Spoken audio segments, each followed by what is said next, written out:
Hello friends, welcome back to my YouTube channel. Friends, ये आपके सामने गोदरेज का डबल डोर फ्रिज है। इसमें क्या है, डाउन पार्ट में बिल्कुल कूलिंग नहीं हो रही है। अप पार्ट में कूलिंग हो रही है थोड़ी बहुत, और डाउन पार्ट में बिल्कुल कूलिंग नहीं हो रही। तो आपके सामने भी अगर जो नीचे वाला पोर्शन है वहाँ पे कूलिंग नहीं हो रही, नीचे वाला जो पार्ट है वहाँ पे कूलिंग नहीं हो रही, तो वहाँ पे क्या फॉल्ट हो सकता है? क्योंकि ये सामने से जो है इसका एयर फ्लो आना चाहिए बट वो नहीं आ रहा है। इसी वजह से डाउन पार्ट में बिल्कुल कूलिंग नहीं हो रही। तो मैं आपको स्टेप बाय स्टेप हर एक चीज़ आपको क्लियर कर दूंगा। अगर नीचे कूलिंग नहीं हो रही है तो वहाँ पे क्या फॉल्ट होगा और आप इसको कैसे ठीक कर सकते हैं।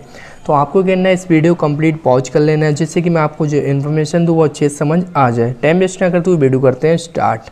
तो सबसे पहले आपको क्या करना है, इस दो स्क्रू होते हैं यहाँ से ओपन कर लेना है। इन दोनों को ओपन करके इसके बाद इससे क्या है, आपको इस तरीके से स्लाइड करना है। आगे जब ये खिसक जाए स्लाइड करके, उसके बाद आपको क्या करना है, यहाँ पे क्या होता है, एक फ़ैन मोटर लगा होता है। तो ये फ़ैन मोटर आप देख रहे हैं, और बाकी इसकी जो कूलिंग कोयल है वहाँ पे बहुत ज़्यादा आइस है, बहुत ज़्यादा बर्फ़ इकट्ठा हो गई, बहुत ज़्यादा बर्फ़ जमा हो गई है। इसी वजह से डाउन पार्ट में बिल्कुल कूलिंग नहीं हो रही है। तो इस तरीके से अगर आपके सामने भी ये प्रॉब्लम आ रही है कि डाउन पार्ट में कूलिंग नहीं हो रही है, अप पार्ट में कूलिंग हो रही है, तो वहाँ पे क्या फॉल्ट होता है।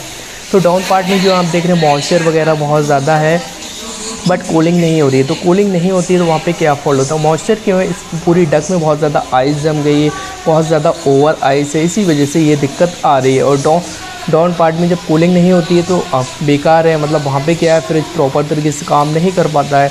और इसकी जो फ़ैन मोटर है वो 12 DC वोल्ट पे, वो भी मैं आपको दिखाऊंगा। ये आप देख रहे हैं फ़ैन मोटर चलती है फिर रुक जाती है, चलती है फिर रुक जाती है, ये दिक्कत आ रही है, देख रहे हैं आप, फिर ये रुक गई। तो इसमें एक तो क्या है, ये दिक्कत है फ़ैन मोटर की। दूसरी मैं आपको बताऊंगा कि इसके सेंसर कैसे चेक कर सकते हैं, हीटर कैसे चेक कर सकते हैं, वो सब चीज़ मैं प्रैक्टिकली आपको समझाऊंगा, जिससे आपको टेस्टिंग में कोई प्रॉब्लम नहीं हो। तो यहाँ पे क्या है, इसका एक फ्यूज़ लगा होता है, उसके बाद एक NTG सेंसर लगा होता है जो कूलिंग कोयल पर लगा होता है। वो क्या है, कूलिंग को सेंस करते हैं, इसी के अकॉर्डिंग जो रेफ्रिजरेटर होता है वो कूलिंग करता है। तो आप देख रहे हैं इसके अभी भी कूलिंग कोयल पे बहुत ज़्यादा आइस है। तो ये जो होता है, अगर ये बॉडी से अटैच नहीं होते ये फ्यूज़, तो फिर भी वहाँ पे क्या है, ओवर आइस जमेगी और वो कूलिंग को सेंस नहीं कर पाएगा। तो फिर डाउन पार्ट में बिल्कुल कूलिंग नहीं होगी। अगर अप पार्ट में बहुत ज़्यादा कूलिंग हो रही है, बहुत ज़्यादा आइस जम रही है, तो क्या है, डाउन पार्ट में कूलिंग नहीं होगी। और अप पार्ट की जो आइस है उसको कैसे रिमूव कर सकते हैं, आप क्या कर सकते हैं, आप गर्म पानी लेके उसके बाद इस पे आप डालेंगे तो डाउन पार्ट में क्या होगा, एकदम अच्छे से इसकी जो पानी है वो सारा निकल जाएगा और जो आइस है मेल्ट हो जाएगी जल्दी। या फिर आप फ्रिज को ऑफ रख दें 4-5 घंटे के लिए। तो यहाँ पे क्या है, ये जो है फ्यूज का है, उसके बाद हीटर के हैं ब्लैक वाले वायर जो है, और उसके बाद जो है इसका जो इसमें क्या है, 2 सेंसर लगे होते हैं। एक तो ये फ्यूज है और दूसरा ये कूलिंग कोयल पे जो सेंसर लगा होता है उसे NTC सेंसर बोलते हैं, जो कैप्सूल टाइप का होता है। वो मैं आपको दिखाता हूँ, इसको ओपन करके इसको रिमूव करके, ये देख रहे हैं आप, इस तरीके का ये सेंसर होता है। ये जो सेंसर होता है, आप इसको भी मैं टेस्टिंग करके दिखाऊंगा, आपको फ्यूज भी टेस्टिंग करके दिखाऊंगा। उसके बाद मैं आपको जो है इसका हीटर भी चेक करके दिखाऊंगा, और इसमें जो प्रॉब्लम है उसको भी ठीक करके फिर आपको, आपके सामने भी अगर ये दिक्कत आ रही है तो उसको कैसे ठीक कर सकते हैं। तो फिलहाल एक तो इसमें क्या है, फ़ैन की दिक्कत है। तो क्या है, आपको फ्यूज़ चेक करना है, क्वान्टिटी की रेंज पे मीटर को सेट करना है। मीटर को सेट करके उसके बाद दोनों नोब लेना है, ब्लैक एंड रेड दोनों को, मतलब नेगेटिव पॉजिटिव। तो उसको क्या है, आपको जो फ्यूज़ होता है उस पर रखना है, ठीक है। उसके बाद आपको देखना है, अगर यहाँ पे अलार्म का साउंड आ रहा है तो इस कंडीशन में आपका जो फ्यूज़ है वो ओके, कोई दिक्कत नहीं है। तो इस तरीके से आप टेस्टिंग कर सकते हैं। तो आप देख रहे हैं यहाँ पर क्या है, दोनों लगा दी और ये जो है अलार्म का साउंड आना स्टार्ट हो गया। तो इस तरीके से आप चेक कर सकते हैं फ्यूज़ आपका ओके, कोई दिक्कत नहीं। अब बात करते हैं NTC सेंसर की। NTC सेंसर आप कैसे चेक कर सकते हैं, आपको मीटर को किलो ओम पे सेट करना है, इस चीज़ का आपको ध्यान रखना है।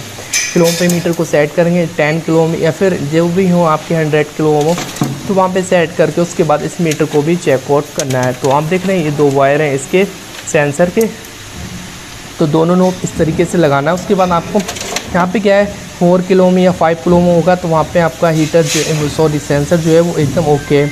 तो यहाँ पे क्या है, सर्दी है, ठंड है बहुत ज़्यादा, इसी वजह से ये मतलब जो फ्रीज जो इसका सेंसर है बहुत ठंडा था, इसलिए 15 किलो ओम दिखा रहा है। तो इस तरीके से अगर ज़्यादा चिल्ड है तो वहाँ पे इतना दिखाएगा, तो ओके, कोई दिक्कत नहीं है। अब बात करते हैं हीटर की।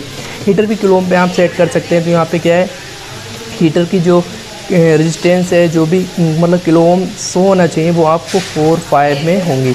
तो आप देख रहे हैं यहाँ तक 4 है, तो एकदम ओके है, हीटर भी कोई दिक्कत नहीं है। तो इस तरीके से आप चेक कर सकते हैं, इस तरीके से आप टेस्टिंग कर सकते हैं तीनों चीज़ की। अब बात करते हैं इसके मतलब फ़ैन मोटर। यहाँ पे फ़ैन मोटर जो है इसका बहुत ज़्यादा रुक रुक के चल रहा था, वो मैंने दिखाया भी था आपको। तो इसके फ़ैन मोटर में जो है एकदम जो फ़ैन मोटर है बहुत ज़्यादा टाइटली है और अंदर से ये दिक्कत आई है। तो फ़ैन मोटर कैसे रिप्लेस करेंगे उसको मैं आपको दिखाऊंगा। उसके बाद फिर इसको ऑन करके चेक करके अच्छे से सब कुछ दिखाऊंगा। उसके बाद आपके सामने जो प्रॉब्लम है वो सॉल्व हो जाएगी। तो इस फ़ैन मोटर को सबसे पहले ओपन करना है, क्योंकि यहाँ पे क्या है जब फ़ैन मोटर नहीं चल रहा था तो इस पर क्या ओवर आइस जम रही थी, ओवर मतलब कॉइल बहुत ज़्यादा चिल्ड हो रही थी, बर्फ़ जम जा रही, शिमला बन जा रहा था। तो ये जो है 12 DC वोल्ट पे वर्क करती है, फ़ैन मोटर होती है। तो इस तरीके से आपको फ़ैन मोटर को मतलब एकदम अच्छे से अटैच करना है, जैसे आपने ओपन किया है वैसे ही उसको लगा देना है। बुश का ध्यान रखना है जिससे कि वहाँ पे कोई दिक्कत नहीं है। अगर बुश आप प्रॉपर नहीं लगाएंगे तो आपकी फ़ैन मोटर तिरछी होगी, तो वहाँ पे फ़ैन मोटर चलने में दिक्कत देगी। तो इस चीज़ का भी आपको ध्यान रखना है। तो इस तरीके से आप फ़ैन मोटर लगा सकते हैं। उसके बाद 3 स्क्रू होते हैं, तीनों स्क्रू को आपको लगाना है। ये जो होते हैं तीनों वो एकदम पहले हल्के हल्के टाइट करना है, फिर उसके बाद प्रॉपर तरीके से तीनों टाइट कर देंगे आप एक ही बार में। बट पहले तीनों क्या है हल्के हल्के करेंगे, जिससे कि वहाँ पे क्या होगा इसकी जो आगे पीछे की बैलेंसिंग है वो अच्छे से रहना चाहिए। तो इस तरीके से आप हल्के हल्के इसको मतलब स्क्रू तो हैं तीनों, इसको टाइट कर दें। अगर फ़ैन आपका नहीं चलेगा तो फ़ैन का जो एयर का फ्लो है वो नीचे हो नहीं होगा, डाउन पार्ट में नहीं होगा, तो सर्कुलेशन नहीं हो पाएगा। तो इसी वजह से यहाँ पे बहुत ज़्यादा दिक्कत आएगी। तो फ़ैन का आपको ध्यान रखना है कि फ़ैन आपका एकदम रनिंग कंडीशन में होना चाहिए। कभी कभी ऐसा होता है कि फ़ैन आपका चलता है, फिर क्या होता है 15-20 मिनट के बाद फ़ैन रुक जाता है, तब भी ये दिक्कत आती कि आपका नीचे कूलिंग नहीं करेगा। या फिर आपका जो सेंसर होते हैं, जो अभी मैंने सेंसर टेस्टिंग करके देखा, अगर ये सेंसर जो होते हैं कूलिंग को सेंस नहीं करते, अभी वहाँ पे ओवर आइस जमेगी, कंप्रेसर आपका कंटिन्यू चलेगा और ये हीटर को ऑन नहीं करेंगे सेंसर, तब भी ये दिक्कत आएगी। उसके बाद आपको देखना है अगर आपके सेंसर ठीक है, अगर हीटर आपका ठीक नहीं है, फिर भी वहाँ पे ओवर आइस जमेगी, तो आप दोनों सेंसर, हीटर, फ़ैन, इन चारों चीज़ को चेक करेंगे। इन चारों चीज़ को चेक करके उसके बाद आपकी जो प्रॉब्लम होगी आपके सामने नज़र आ जाएगी। बाकी मैंने आपको टेस्टिंग करके एक एक चीज़ बता दी है कि अगर डबल डोर गोदरेज का फ्रिज है, कूलिंग की प्रॉब्लम है डाउन पार्ट में, तो आप इस तरीके से चेक कर सकते हैं। तो ये फ़ैन मोटर मैंने इस तरीके से इसको फिट कर दिया। अब बात करते हैं इसके जो एयर को रोटेशन मतलब रोटेट करने वाली जो चीज़ है वो क्या है। तो ये आप देख रहे हैं इसके नीचे एक खिड़की टैप लगी है। तो पहले तो आप इसको लगा देना है सीधा करके अच्छे से, ठीक है। इसको लगा दिया फ़ैन के ब्लेड को, फ़ैन के ब्लेड बहुत ध्यान से। उसके बाद ऊपर का जो इसका लॉक होता है उसको भी अच्छे से प्रेस कर देंगे, जिससे कि कोई दिक्कत नहीं हो। तो यहाँ पे आप बात करते हैं कि इसके जो ऊपर क्या होता है, एक डंडी टैप लगी होती है जो फ़ैन के फ़ैन को मूव करने में मदद करती है कि फ़ैन आपको किस तरीके से डाउन पार्ट में लेना है। तो इस लॉक को आपको अच्छे से प्रेस कर देना है इस खिड़की में, जो इसके फ़ैन के रुख को चेंज करती है, ठीक है। तो इस तरीके से आप इस लॉक को प्रेस करेंगे, उसके बाद ये बैठ जाएगा। उसके बाद इस कवर को आपको एकदम अच्छे से अटैच कर देना है, ये जो ऊपर का कवर है। फिर मैं आपको दिखाऊंगा कि फ़ैन का इसका रोटेशन कैसे चेंज होता है, फ़ैन किस तरीके से आप रखें तो नीचे कूलिंग करेगा या ऊपर कूलिंग करेगा, मैं आपको सब कुछ बताऊंगा। तो अभी तक यहाँ तक एक चीज़ क्लियर है, पहले इस तरीके से आप कर देना। ये जो फ्रीज़र है, फ्रीज़र मैक्सिमम पे मतलब हाई कूलिंग करे बहुत ज़्यादा। और उसके बाद जो आप देख रहे हैं, ये देखो फ्रीज़र पे अगर हम करते हैं या फिर हम एयर पे करते हैं, तो यहाँ पे क्या है, जितना आप मतलब फ्रीज़र की साइड करेंगे तो वहाँ पे नीचे कूलिंग कम होगी, जितना आप बीच में रखेंगे बीच सेंटर में, तो वहाँ पे एयर जो रेफ्रिजरेटर मैक्सिमम है वहाँ पे नीचे जो है, अगर आप इधर स्लाइड करते हैं राइट हैंड साइड, तो वहाँ पे नीचे बहुत ज़्यादा कूलिंग होगी, अच्छे से कूलिंग करेगा। तो आप देख रहे हैं इसके जो मतलब खिड़की है वो एकदम ओपन हो गई। अगर हम इस तरीके से करते हैं तो यहाँ पे क्या है, तो ओपन हो जाती है और नीचे कूलिंग बेटर होगी, अच्छी कूलिंग करेगा, तो वहाँ पे कोई दिक्कत नहीं होगी। इसके जो एयर स्विंग है तो वहाँ पे अच्छे से कूलिंग आएगी। तो इस तरीके से आपको जैक वगैरह लगा लेने हैं। इसका जैक है हीटर का, ये इसको भी अच्छे से अटैच कर देना है। बाकी मैंने फ़ैन मोटर का जैक लगा दिया और बाकी जो सेंसर है उनके भी जैक लगा रखे हैं।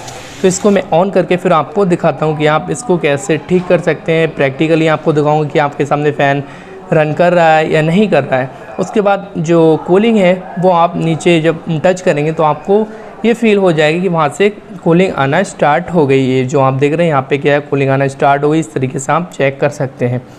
तो अभी फ़िलहाल क्या है, फ्रिज को ऑन करके और इसको टेस्टिंग करके आप जब भी काम करें कहीं भी, तो उसके बाद 15 मिनट रुक के उसको टेस्टिंग करके एकदम प्रॉपर तरीके से, उसके बाद आप वहाँ से मतलब निकल आएँ। तो यहाँ तक क्या है, क्लियर हो गया कि हमारा जो फ्रिज है फ़िलहाल ऑन हो गया है और इसका जो फ़ैन मोटर है वो भी रनिंग कंडीशन में, प्लस इसके नीचे भी आप कूलिंग चेक कर लेंगे इसको ऑफ़ करके। तो मैंने क्या ओपन करके भी आपको दिखाना है कि फ़ैन चल रहा है या नहीं चल रहा है।